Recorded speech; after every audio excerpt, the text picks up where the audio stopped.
Sí, doctora, ahora sí. Con el otro Sí. grupo vamos a ver.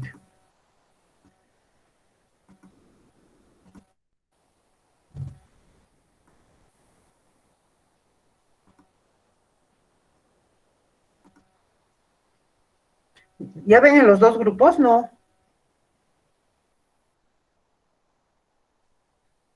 Ya. Sí, doctorita, se ve en la primera En la sala. primera, y a ver la segunda.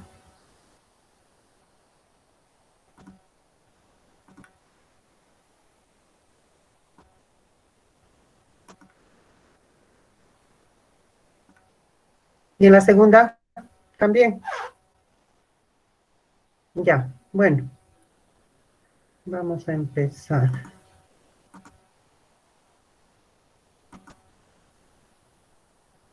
Todos están viendo, ¿no? Normas farmacológicas, ¿sí? Sí, Ya. doctora. Buenas tardes, chicas. Ahora vamos, chicas y chicos. Vamos a ver todo lo referente a las normas farmacológicas. Esto es un reglamento de la ley del medicamento.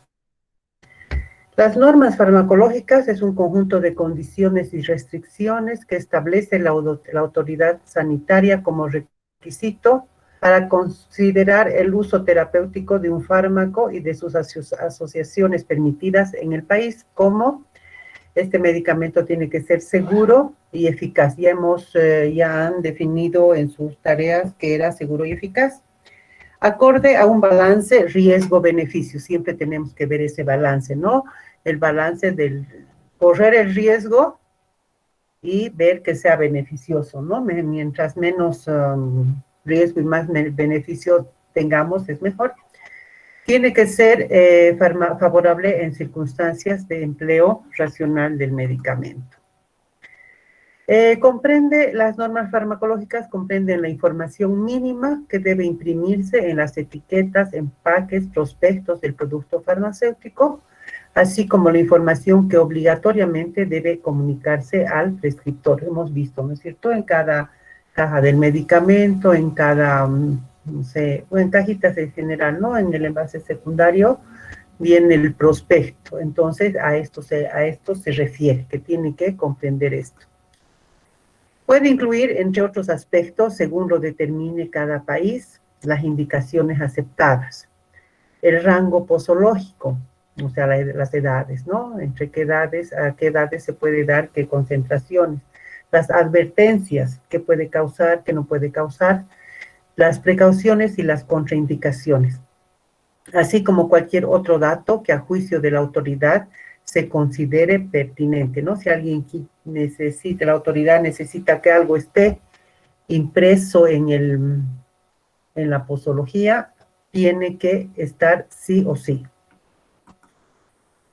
Por ejemplo, analgésicos antiinflamatorios no esteroides y el paracetamol. ¿Qué se acepta? Los analgésicos antiinflamatorios no esteroides, los AINES y el paracetamol se aceptan como fármacos de acción clínica comprobada. Por ejemplo, se aceptan también las siguientes asociaciones. Un AINE con un antiespasmódico cuando los estudios clínicos demuestren su eficacia. También se acepta un AINE con un antiácido. Analgésicos, no se acepta, en cuanto a los analgésicos antiinflamatorios no esteroideos y el paracetamol, no se acepta los siguientes principios activos por estar ventajosamente sustituidos y por su potencialidad tóxica. No, ya no se utiliza más la oxifenbutazona, en una época se utilizaba, ¿no? Ahora ya no se la acepta. Tampoco se acepta la asociación de paracetamol con un corticoide. No se acepta la asociación de AINES entre sí o con corticoides. Eso no va. Normas generales en cuanto a los analgésicos antiinflamatorios no esteroideos y paracetamol, debe indicarse que son medicamentos de uso delicado. Su empleo frecuente puede provocar daño digestivo, hepático o enfermedad renal. Medicamentos, puede también ir que es un medicamento de uso delicado, deben usarse bajo prescripción y control médico. Vemos, ¿no es cierto?, en las posologías todas estas leyendas. Entonces tenemos que tomarlas en cuenta. Se debe emplear con precaución en pacientes ancianos, cardiópatas, deshidratados, hipertensos e insuficientes renales. Entonces, como vemos, todo está descrito, ¿no? Entonces tenemos que tener cuidado al entregar estos medicamentos. Bueno, una vez prescritos, nosotros los entregamos y tenemos que darnos cuenta si realmente pueden o no pueden darse esos medicamentos, ¿no es cierto? Dependiendo de la idiosincrasia del paciente. Normas para fármacos individuales. Además de la norma general, debe indicarse, por ejemplo, el ácido acetil salicílico. Su empleo en niños con afección viral puede provocar el síndrome de Reye. ¿Qué es el síndrome de Reye? ¿Alguien me puede decir?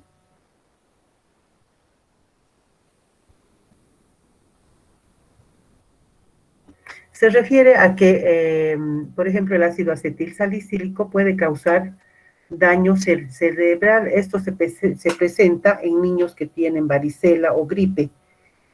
Por eso ha dejado de recomendar su uso rutinario. Antes para todo era la aspirineta, ¿no es cierto?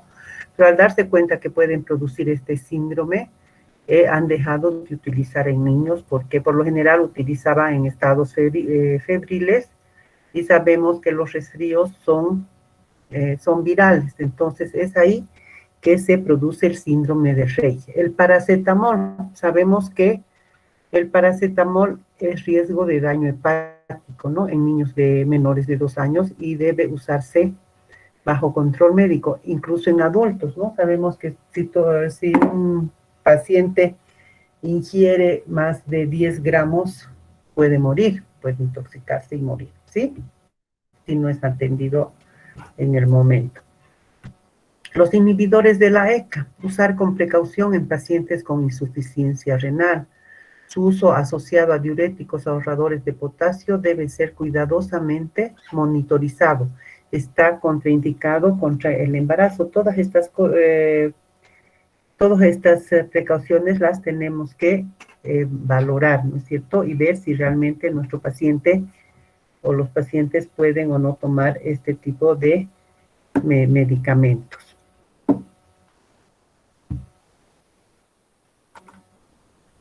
Se acepta. En cuanto a los antihistamínicos, se acepta antihistamínicos como monofármacos de acción clínica comprobada. Y también se acepta la asociación de antihistamínicos con ácido acetil salicílico o paracetamol, un antitusígeno no opioide, un broncodilatador, un descongestionante nasal, un expectorante. En cuanto a los antihistamínicos, ¿qué no se acepta? Combinaciones de antihistamínicos entre sí por no existir justificación farmacológica. Le damos uno y es suficiente, ¿no es cierto? Las asociaciones de antihistamínicos con antibióticos, porque requieren manejo individual, no ofrecen ventajas terapéuticas e incrementan el riesgo de toxicidad. Entonces hay que tener cuidado al administrar antihistamínicos con antibióticos. También con sedantes, tranquilizantes e hipnóticos, porque requieren manejo individual y pueden enmascarar efectos secundarios. Combinados con antihelmínticos y vitaminas, enzimas, antidiarreicos y analépticos por no existir justificación farmacológica. Entonces, mejor no les damos, ¿no es cierto? ¿Cuáles son las normas generales para los antihistamínicos? Debe indicarse. Para antihistamínicos, medicamentos de uso delicado pueden ser administrados bajo prescripción y control médico. Sabemos, ¿no?, que pueden producir somnolencia durante su uso, entonces las recomendaciones son que no deben conducir vehículos ni operar maquinaria. Se pueden dormir en el proceso, ¿no? No se acepta la acción orexígena porque los posibles beneficios no justifican los riesgos para esta indicación. ¿A qué se refiere orexígena? ¿Alguien me puede decir?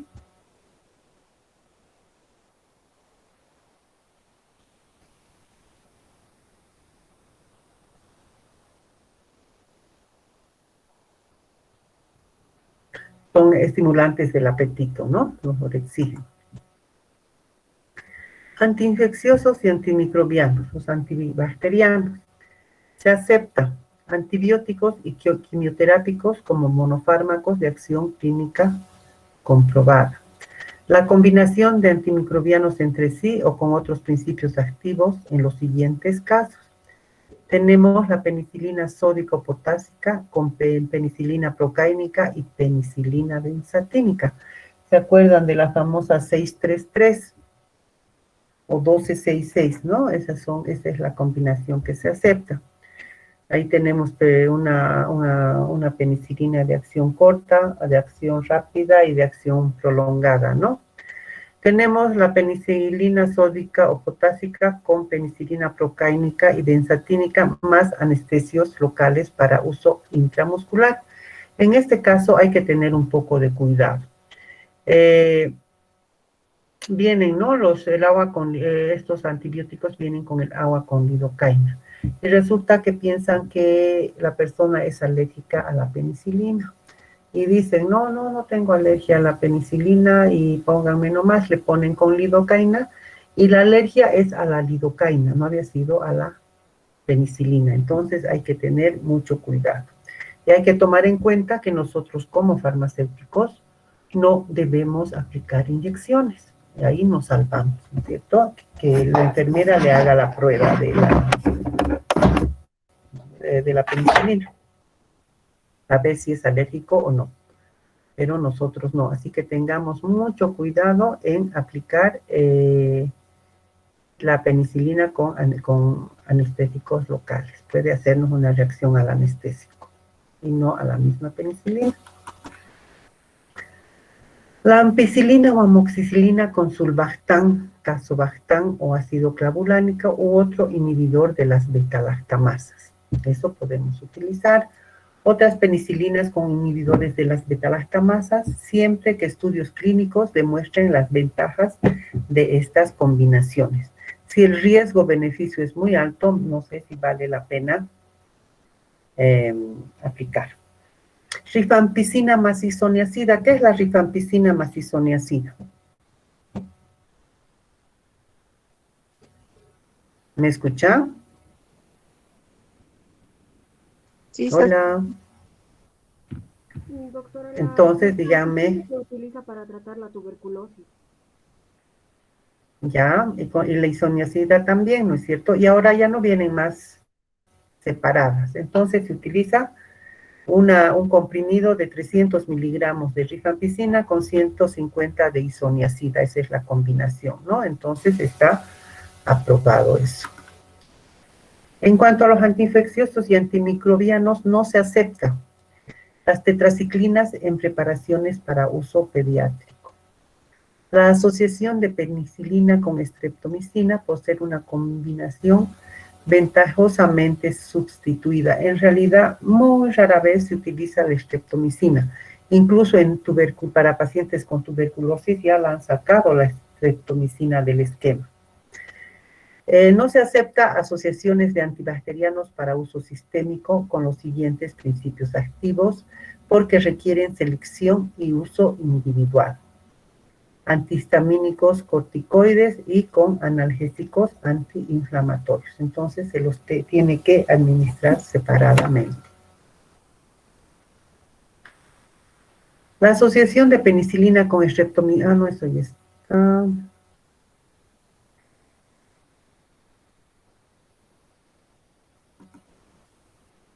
Antiamebianos, expectorantes, antitusígenos, mucolíticos, antidiarreicos, vitaminas y la asociación de antisépticos urinarios entre sí, por no existir justificación terapéutica. Entonces tenemos que tener mucho cuidado al combinar estos medicamentos.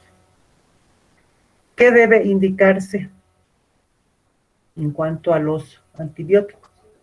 Debe indicarse que son medicamentos de uso delicado, deben administrarse por prescripción y control médico. La elección adecuada de antibacterianos deberá efectuarse en base a información epidemiológica y o estudios de sensibilidad y resistencia. Nosotros estamos acostumbrados a tenemos algún dolorcito, alguna inflamación o fiebre, vamos a la farmacia, nos compramos un antibiótico, ¿no es cierto? Y no, ahí vamos quemando etapas en cuanto a al uso irracional del medicamento y vamos creando resistencia a los antibióticos, ¿no es cierto? Entonces tenemos que utilizarlos en base a un cultivo y antibiograma, en el mejor de los casos. ¿Cuáles son las normas generales? Normas para fármacos individuales, además de la forma general, debe indicarse. El cloranfenicol puede producir anemia aplástica. Se recomienda realizar controles hematológicos periódicos. Antes se utilizaba mucho el cloranfenicol, sobre todo para la fiebre tifoidea, pero es con esto de la anemia aplástica han dejado de utilizar. Tetraciclina no debe administrarse en embarazadas y niños menores de 8 años. Aminoglucósidos, se debe controlar con frecuencia la función renal y auditiva. Entre estos tenemos la micacina, la gentamicina, la kanamicina, que son bien de uso frecuente, ¿no es cierto? Pero tenemos que estar controlando la función renal y auditiva también. Las fluoroquinolonas, no usar en mayores de 15 años, embarazadas y durante la lactancia. Tenemos que tener muy en cuenta esto, ¿no? Se utiliza sobre todo en infecciones urinarias, es un antibiótico de amplio espectro, la ciprofloxacina, etc. En cuanto a los antimicóticos, se acepta antimicóticos como monofármacos de acción clínica comprobada. Asociación de antimicóticos con otros principios activos para uso sistémico siempre que estudios clínicos demuestren su eficacia. No se acepta asociación de antimicóticos entre sí, no tiene sentido, ¿no? En cuanto a los antivirales, se acepta antivirales como monofármacos de acción clínica comprobada. Y también tenemos asociaciones de antivirales entre sí, cuando estudios clínicos demuestran eficacia terapéutica para el virus de inmunodeficiencia humana.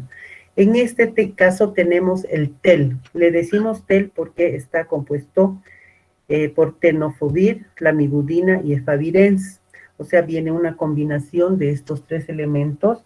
Y si la paciente tiene VIH o se pincha con una jeringa, bueno, o alguien de salud se pincha, inmediatamente le dan este TEL. Entonces, esa es la asociación que se acepta, ¿no? Y de estos antivirales tenemos varios que son monofármacos. No se acepta asociaciones de antivirales con analgésicos, antibióticos, vacunas, antiinflamatorios, vitaminas y antimicóticos. Entonces, solo se acepta antivirales entre sí. Normas generales. Debe indicarse que son productos de uso delicado, deben ser administrados bajo prescripción, control médico y monitorización.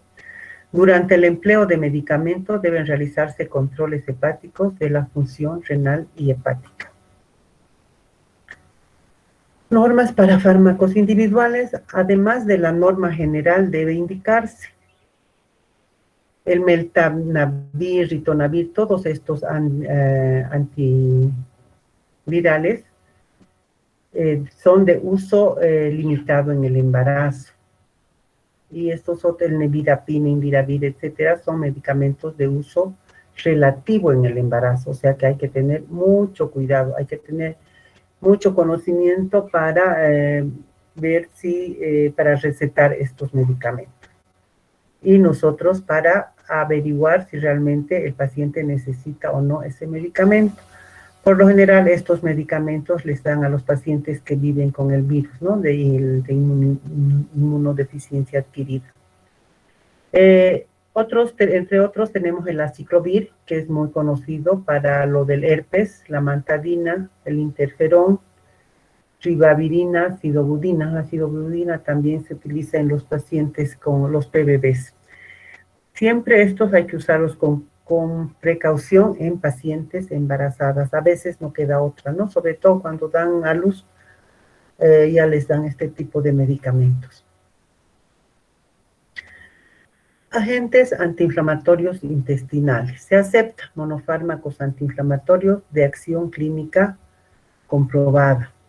Antiácidos y protectores de la mucosa gástrica. Se acepta antiácidos o protectores de la mucosa gástrica como monofármacos de acción clínica comprobada. Por lo general, los medicamentos más aceptados son los monofármacos. Incluso en la lista nacional de medicamentos esenciales, la mayoría son monofármacos. Uno que otro es que se lo acepta como asociado. ¿Qué asociaciones utilizamos en cuanto a los agentes inflamatorios intestinales? Sales de aluminio, magnesio y o calcio para las acideces, ¿no es cierto? Antiácidos más antiflatulentos, antiácido más AINE cuando no existe incompatibilidad farmacéutica.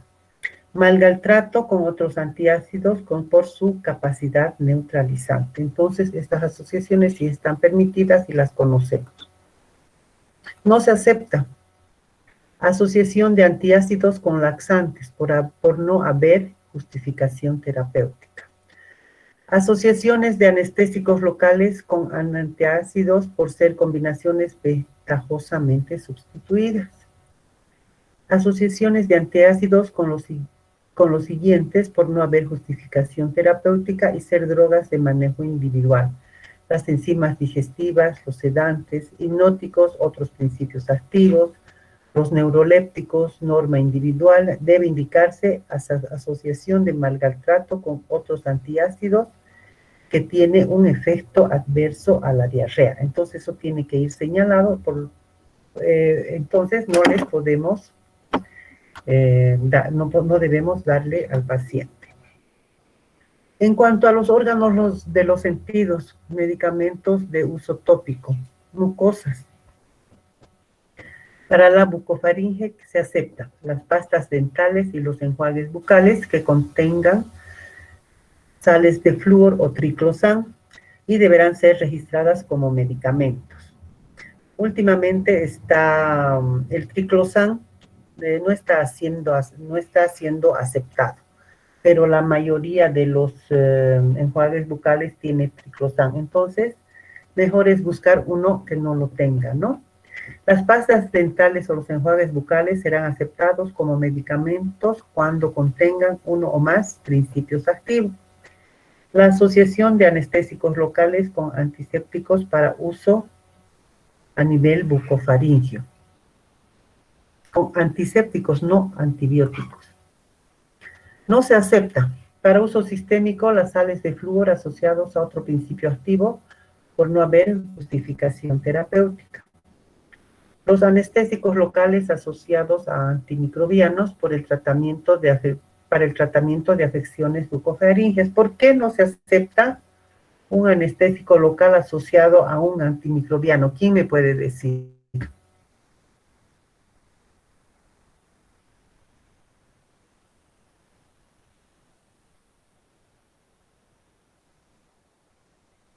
O el antibiótico o antibióticos de uso tópico para el tratamiento de afecciones bucofaringeas. ¿Por qué nos creen que no se acepta?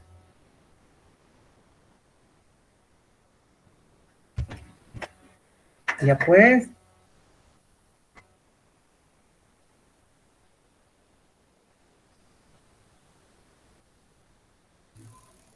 Doctora, por la flora normal bacteriana que tenemos en la boca.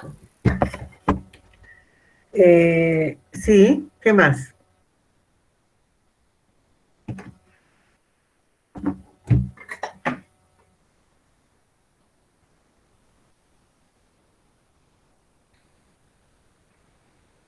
¿Qué más?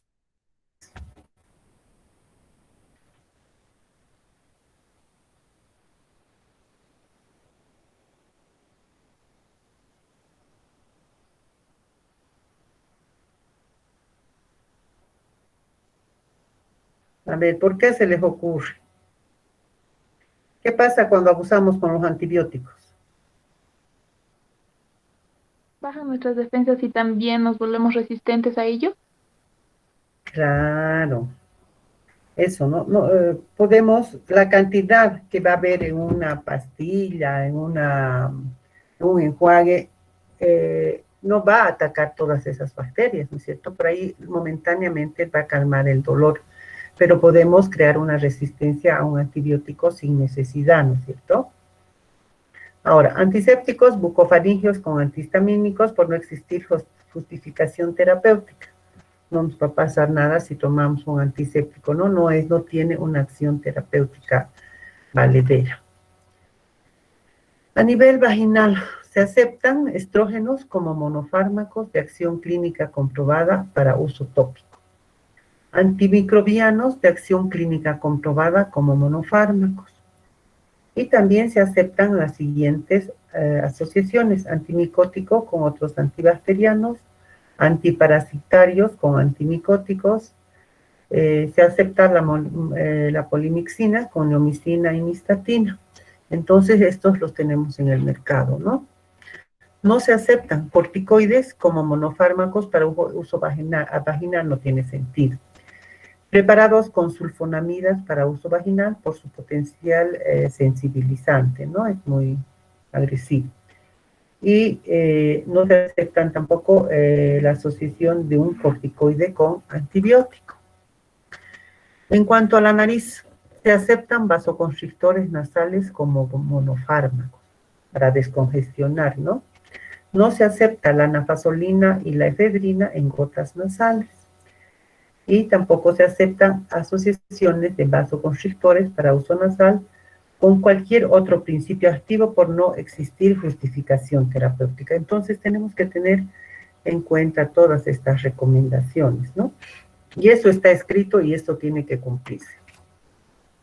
Para los oídos, se acepta antimicrobianos como monofármacos de acción clínica comprobada.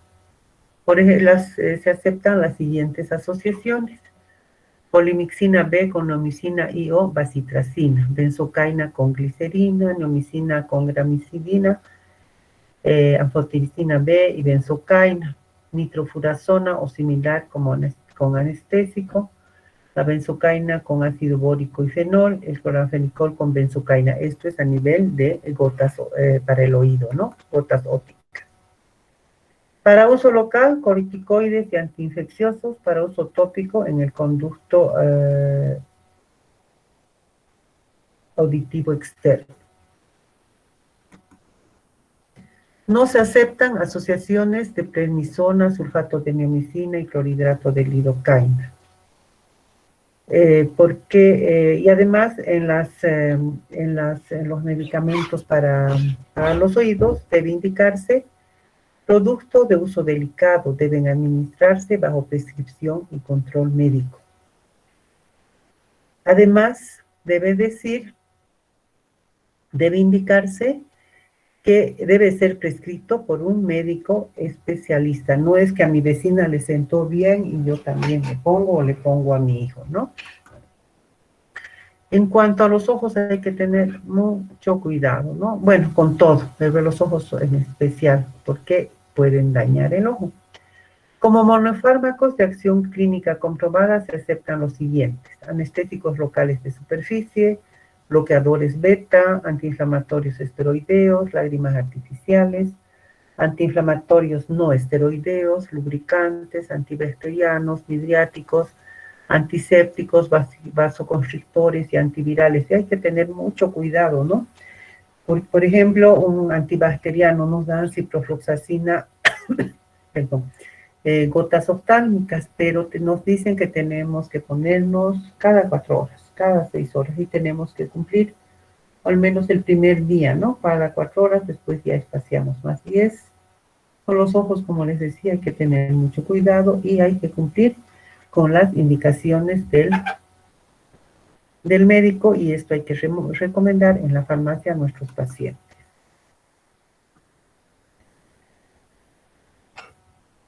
También podemos utilizar anestésico local con un corticoide y un antimicrobiano, corticoide con un vasoconstrictor o midriático, dextrano más hidroximetilcelulosa o ipromelosa, polimixina B con neomicinas, iobacitracina y gramicilina cuando tenemos unas infecciones bacterianas en los ojos, polimixina B con tetraciclinas, vasoconstrictor con un antimicrobiano o con las combinaciones de antimicrobianos antes mencionadas. Esto no las pueden poner en el consultorio del oftalmólogo. No se acepta cortisona, eritromicina, fenilmercurio solamente como conservante, sulfonamidas excepto la sulfacetamina sódica. No se aceptan las siguientes asociaciones: bitartrato de epinefrina y clorhidrato de lidocaína por estar ventajosamente sustituidas. Bitartrato de epinefrina y clorhidrato de pilocarpina por estar también ventajosamente sustituidas, y el clorafenicol con sulfas por efectos adversos de la combinación. Debe ir como norma general en las gotas oftalmológicas, debe indicarse que es un producto de uso delicado, debe administrarse bajo prescripción y control médico. Como norma individual debe indicarse productos con cloranfenicol pueden producir anemia aplástica. Ustedes saben que nos ponemos las gotas a los ojos y pasan a través del conducto nasal, pasan al estómago, ¿no es cierto? Y si abusamos, sí, pueden producir una anemia plástica. Entonces debe indicarse esta precaución. En cuanto a medicamentos para la piel, no se aceptan asociaciones de corticoides tópicos entre sí por no existir ventajas terapéuticas ni justificación, ¿no? Asociaciones de antihistamínicos con analgésicos locales por no existir ventajas terapéuticas ni justificaciones de la combinación. La vitamina B12 en solución tópica como estimulante del crecimiento del cabello por no existir justificación farmacológica. No tiene sentido. Normas para fármacos individuales. Debe indicarse el ácido retinoico o derivados bajo estricto color por especialista dermatólogo. Corticoides, especificarse la sal del mismo. Rubefacientes, no se aceptan las indicaciones de antiartríticos o analgésicos.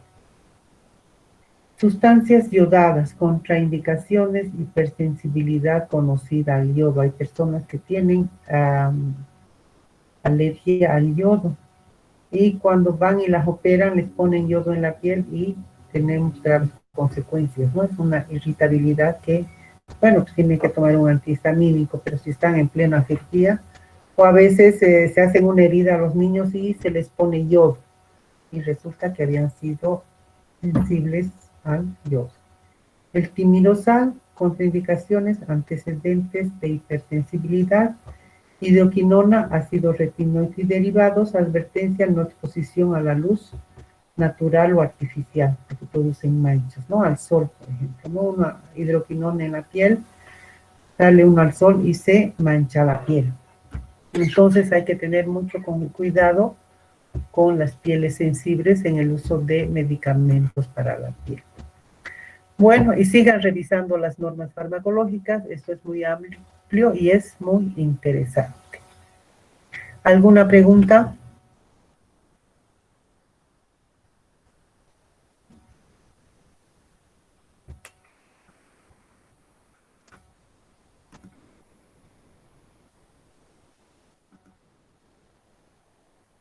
Sí.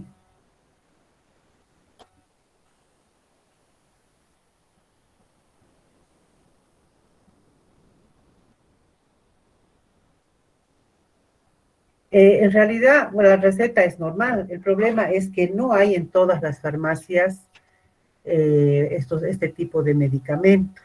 Y estos medicamentos están en los establecimientos de salud a través del programa de VIH. Existe un programa en el CDS, el VIH, y a través del programa se consiguen estos medicamentos.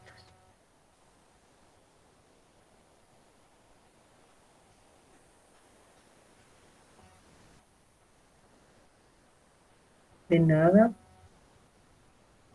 ¿Algo más?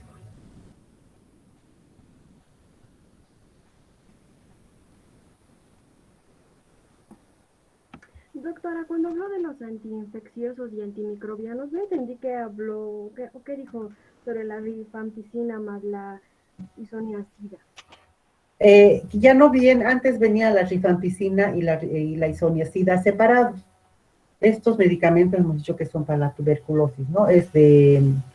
Siempre les dan rifampicina, isoniazida, etambutol y piracinamida. Y la asociada es la rifampicina más la isoniazida.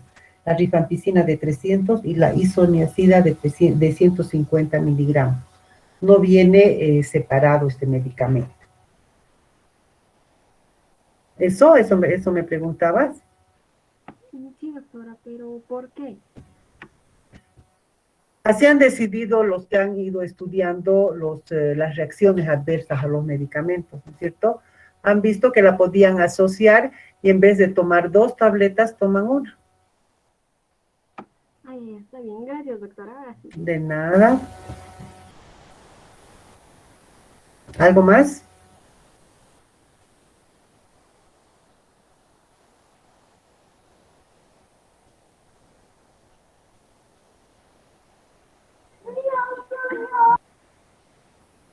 Bueno, si no hay más, nos vemos, nos encontramos la próxima semana. Que les vaya muy bien. Hasta luego, doctora. Hasta Hasta luego. luego, doctorita, gracias. Hasta luego. Hasta luego.